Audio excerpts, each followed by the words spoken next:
Selamat pagi, siang, dan malam semuanya. Perkenalkan, nama saya Kristina Oktaviana dari angkatan 2022 dengan jurusan Ilmu Kelautan dengan NIM 0805 128 222 7016. Di sini saya akan sedikit menjelaskan mengenai pengaruh angin monsun dalam mempengaruhi curah hujan dan suhu permukaan laut. Nah, pada judul materi saya kali ini yaitu analisis pengaruh fenomena cuaca ekstrim monsun terhadap parameter iklim curah hujan dan suhu permukaan laut. Yang dimana fenomena cuaca ekstrim tersebut seperti monsun itu memiliki dampak signifikan terhadap berbagai parameter iklim. Monsun yang merupakan sistem angin musiman yang terjadi di berbagai belahan dunia, termasuk Asia Selatan dan Asia Tenggara, dapat menyebabkan perubahan drastis dalam pola curah hujan dan suhu permukaan laut. Perubahan-perubahan ini tidak hanya mempengaruhi kondisi cuaca lokal, tetapi juga memiliki implikasi besar bagi ekosistem, kegiatan ekonomi, dan kehidupan manusia. Tujuan menganalisis pengaruh fenomena cuaca ekstrem monsun terhadap parameter iklim curah hujan dan suhu permukaan laut.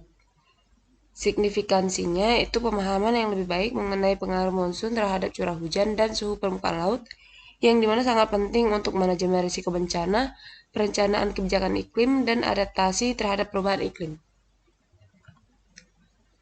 Fenomena monsun sendiri merupakan sistem cuaca musiman yang ditandai oleh perubahan arah angin yang signifikan dan berulang setiap tahun, menyebabkan periode hujan lebat dan kekeringan yang berkepanjangan. Fenomena ini terutama terjadi di wilayah tropis dan subtropis, dan merupakan hasil interaksi kompleks antara daratan dan lautan yang dipengaruhi oleh pemanasan matahari yang tidak merata. Nah, karakteristik monsun tersendiri itu yang pertama adalah perubahan musiman angin, yang dimana pada musim panas daratan memanas lebih cepat daripada lautan, sedangkan pada musim dingin kondisi sebaliknya terjadi dengan daratan menjadi lebih dingin daripada lautan. Yang gimana pada musim panas menciptakan tekanan rendah di atas daratan dan tekanan tinggi di atas lautan, yang dimana menyebabkan angin bertiup dari lautan ke daratan dan membawa uap air yang kemudian menghasilkan hujan lebat. Sedangkan pada musim dingin menghasilkan angin kering yang bertiup dari daratan ke lautan. Kemudian yang kedua itu curah hujan yang intens, di mana monsun seringkali membawa curah hujan yang sangat tinggi dalam periode yang relatif singkat, yang dapat menyebabkan banjir dan tanah longsor. Yang ketiga itu ada siklus tahunan, yang dimana monsun memiliki siklus tahunan yang dapat diprediksi dengan periode musim hujan dan musim kering yang jelas. Yang keempat, pengaruh luas, yang dimana dampak monsun tidak terbatas pada wilayah tertentu saja, tetapi dapat mempengaruhi kondisi cuaca dan iklim global. Nah, ada pula jenis-jenis monsun dan dampaknya.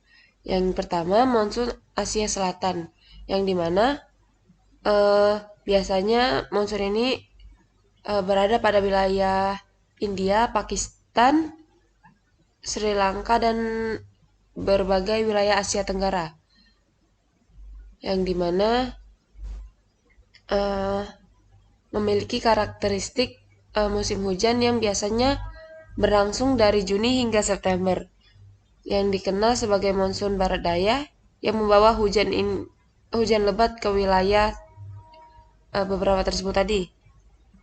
Kemudian untuk dampak dari monsun Asia Selatan sendiri, yaitu penting untuk pertanian, tetapi juga dapat menyebabkan banjir besar dan tanah longsor.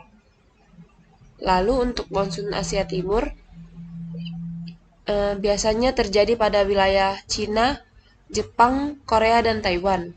yang dimana memiliki karakteristik musim hujan yang biasanya terjadi dari Mei hingga September, eh, yang dimana monsun musim dingin membawa udara dingin dari Siberia. Sedangkan untuk dampaknya sendiri yaitu curah hujan yang tinggi selama musim panas yang penting untuk pertanian di wilayah tersebut. Lalu ada monsun Australia yang dimana monsun tersebut ini biasanya terjadi pada Australia bagian utara. Pada karakteristiknya, musim hujan berlangsung dari November hingga Maret, yang kemudian terkait dengan angin barat laut yang membawa uap air dari Samudra Hindia. Untuk dampaknya sendiri yaitu membawa hujan lebat ke wilayah utara Australia, yang dimana penting untuk ekosistem dan sumber daya air. Lalu yang terakhir itu ada monsun Afrika Barat, yang dimana terjadi pada negara-negara di Afrika Barat seperti Nigeria, Ghana, dan Senegal. Untuk karakteristiknya sendiri, musim hujan ini biasanya terjadi dari Juni hingga September.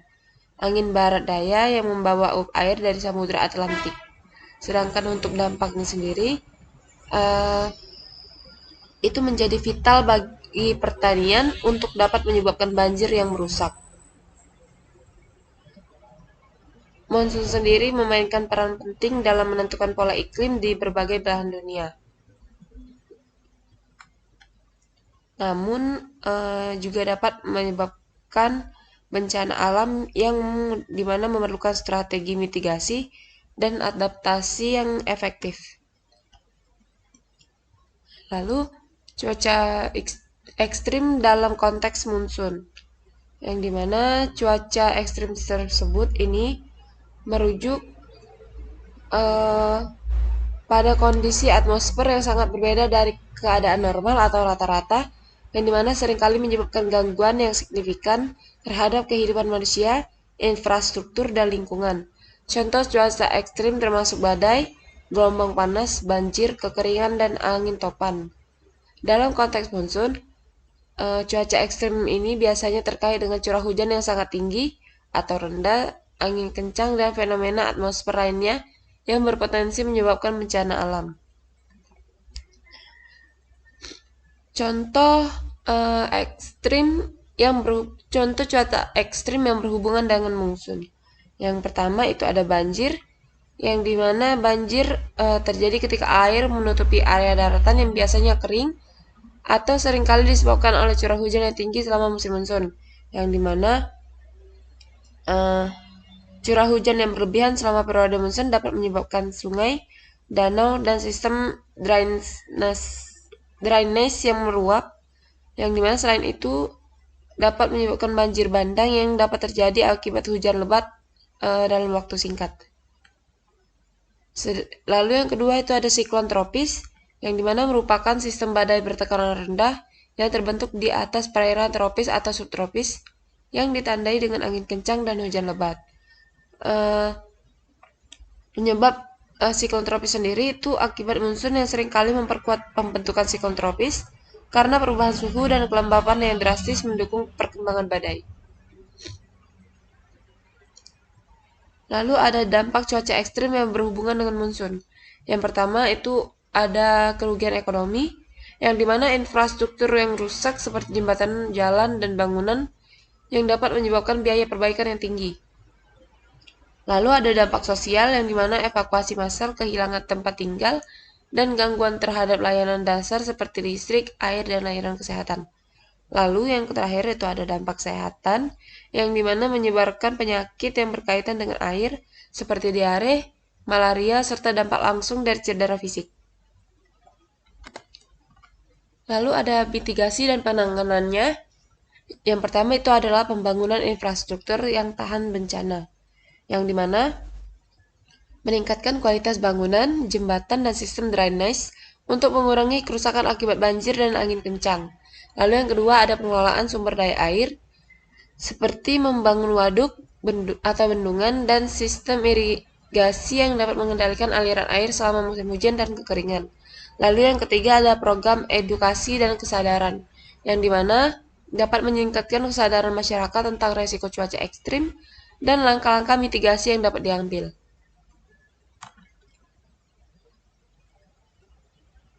Lalu ada curah hujan. Curah hujan adalah jumlah air yang jatuh ke permukaan bumi dalam bentuk hujan, salju, hujan es, atau bentuk presipitasi lainnya. Curah hujan diukur dalam satuan milimeter yang menunjukkan ketebalan lapisan air yang akan terbentuk jika air jatuh tidak mengalami penguapan atau filtrasi atau aliran. Kemudian ada faktor-faktor yang mempengaruhi curah hujan. Yang pertama ada kondisi atmosfer, yang dimana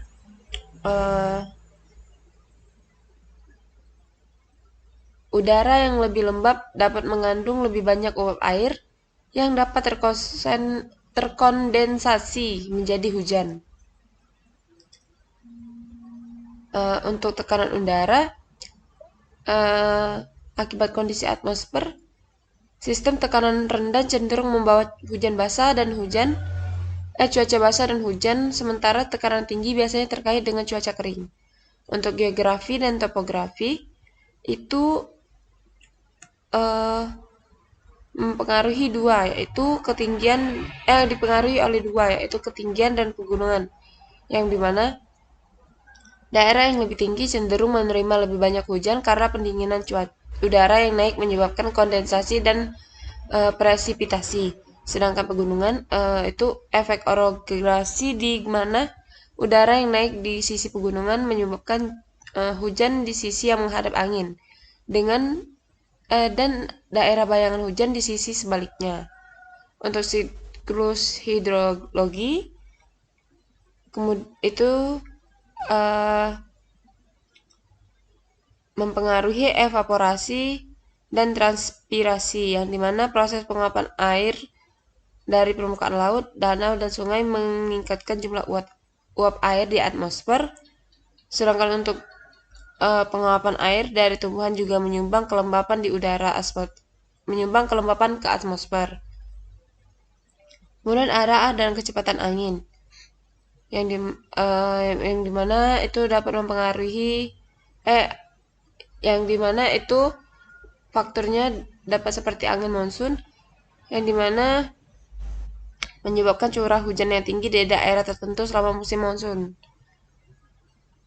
Nah, kemudian faktor lautan dan badai air besar, itu seperti proximity of ocean, yang dimana wilayah yang dekat dengan lautan cenderung memiliki lebih banyak curah hujan karena penguapan air laut. Kemudian itu ada suhu permukaan laut, yang dimana lebih tinggi meningkatkan evaporasi dan potensi hujan. Lalu ada fenomena cuaca global yang disebabkan oleh El Nino dan La Nina, yang dimana perubahan periodik suhu permukaan laut di Samudra Pasifik secara signifikan mempengaruhi pola curah hujan global.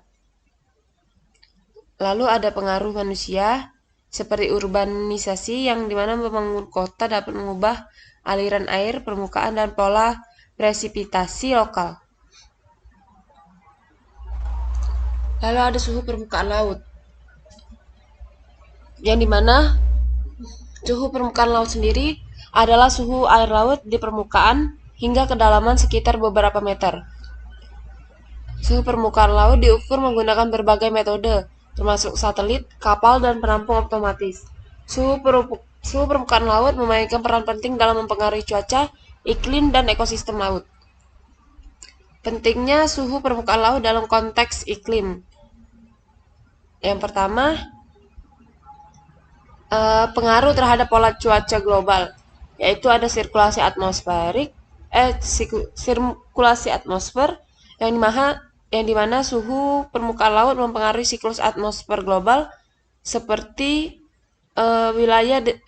suhu permukaan laut yang tinggi menghangatkan udara di atasnya, yang dimana menciptakan tekanan rendah dan menginduksi konveksi yang dapat mempengaruhi pola angin global. Lalu ada fenomena cuaca ekstrim, yang dimana suhu permukaan laut yang tinggi dapat memicu pembentukan badai tropis dan siklon yang dapat menyebabkan hujan deras dan angin kencang. Lalu yang kedua ada siklus El Nino dan La Nina, yang dimana pada El Nino sendiri itu periode di mana SST di bagian tengah dan timur Samudra Pasifik lebih tinggi dari rata-rata yang dapat menyebabkan perubahan besar pada pola cuaca global, termasuk peningkatan curah hujan di beberapa wilayah dan kekeringan di wilayah lain.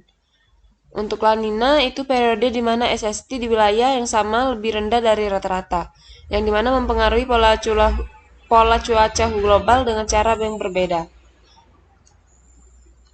Lalu ada penyerapan panas, yang dimana itu ada reservoir panas serta pelepasan panas. Lalu yang keempat ada pengaruh data ekosistem laut, yang dimana itu uh,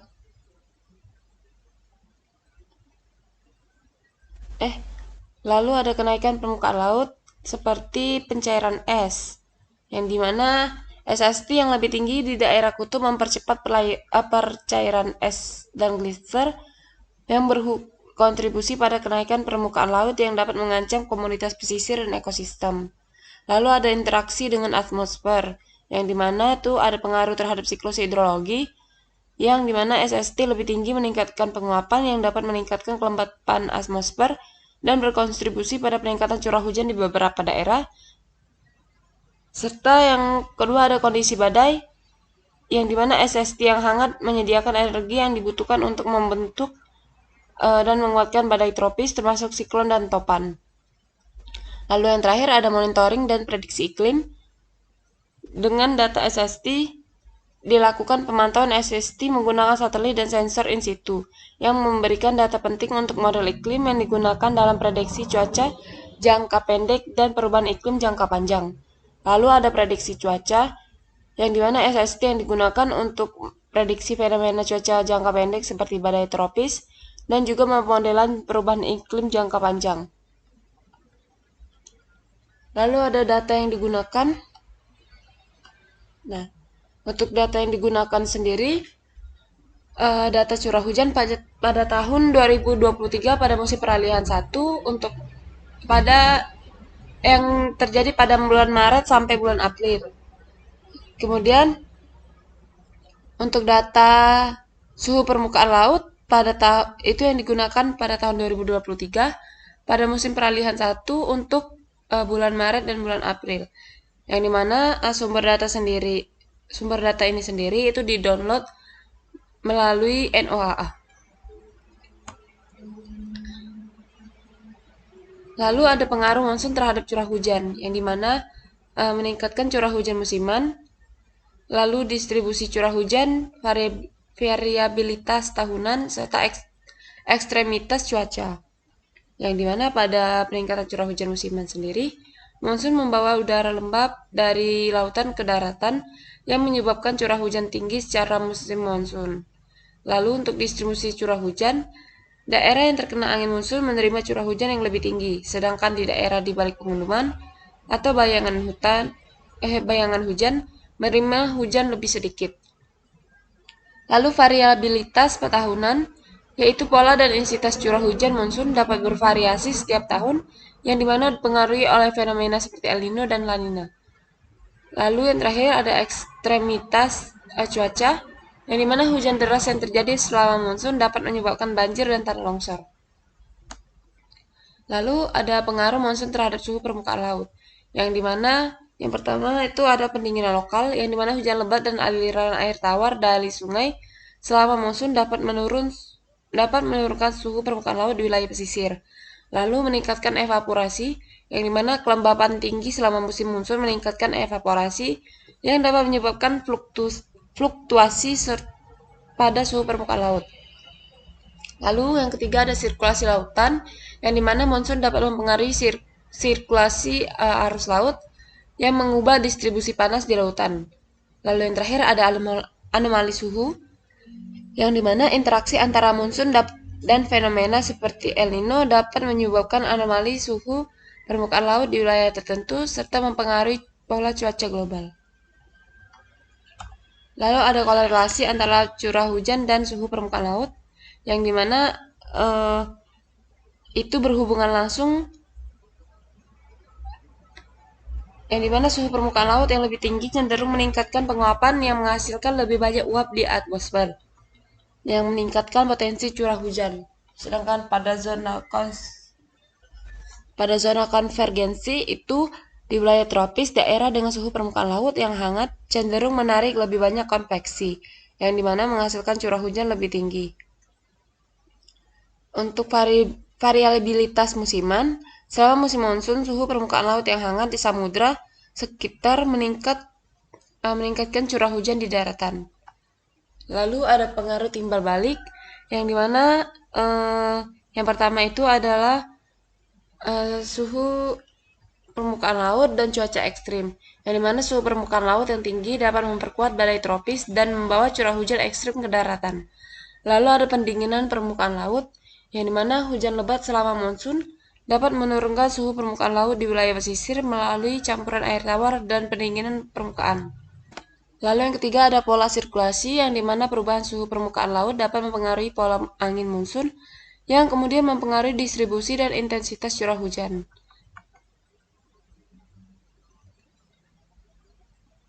Lalu yang terakhir ada implikasi terhadap lingkungan, yang dimana yang pertama itu ada banjir dan kekeringan.